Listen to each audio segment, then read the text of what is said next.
Hi, welcome back to InFocus. And today's conversation, we are here with my friend and my co-host, Chris Stiles. And before we went to break, you were talking about Barack Obama, and you've done a lot of community work. And at one time, you helped out with Rock the Vote with Barack Obama. Tell us a little bit about that. I don't think the two were connected. Rock the Vote was long before we knew about Barack. But I did work on the Rock the Vote campaign with our producer, Carmen. And I was, more of a volunteer, but I was there encouraging people to vote and passing out paraphernalia, things like that. I really can't say at the time I didn't know what I was doing. Hey, did you help one person vote? I'm pretty sure I did. You did. Then you did all the work that you had. Okay. Yes. Now, things that I've been more involved with where I did it because I knew what I was doing, mm-hmm. I like to participate in feeding down at the drop-in center and things like that. Okay. Feeding. This is not a zoo. I was trying not to say homeless, but feeding the transitional people. Yeah, I think I learned that word today. Okay. Transitional. Tracy taught me that. The people in transition, I love to do things like that. I like to donate a lot. I have stuff I've been called a pack rat. And I'm not saying donate like old stuff, but there are things I still have at home that I just buy because they were on sale. Okay. So I'll pack it all up and take it downtown. Pack rat or shopaholic? I am not a shopaholic. Okay, I'm just asking. I may be a saleaholic, but I'm not a shopaholic.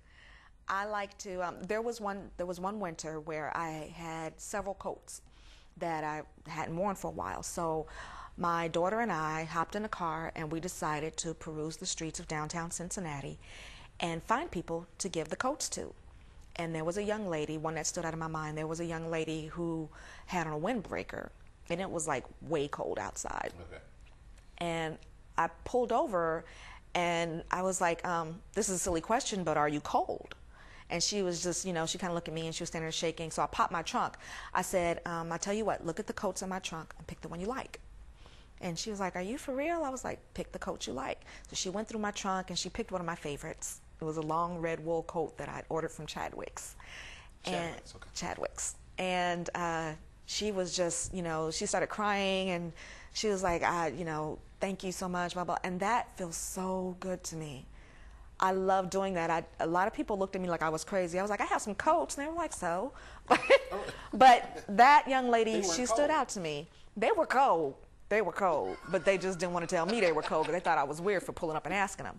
But I like to do things like that. I would work at the soup kitchen at my church. And I like to talk. I like to go to the schools. I remember I was working for a radio station. And the DJs had to go to schools and read to the children. Okay. I loved that. I love that. I love the feedback I get from children, and they're like, oh, you're so blah, blah, blah, and you come back and you read to us, and we liked your story. And as a matter of fact, I'm going to go speak at Woodward in a week to some high school kids. What? They might not like some books.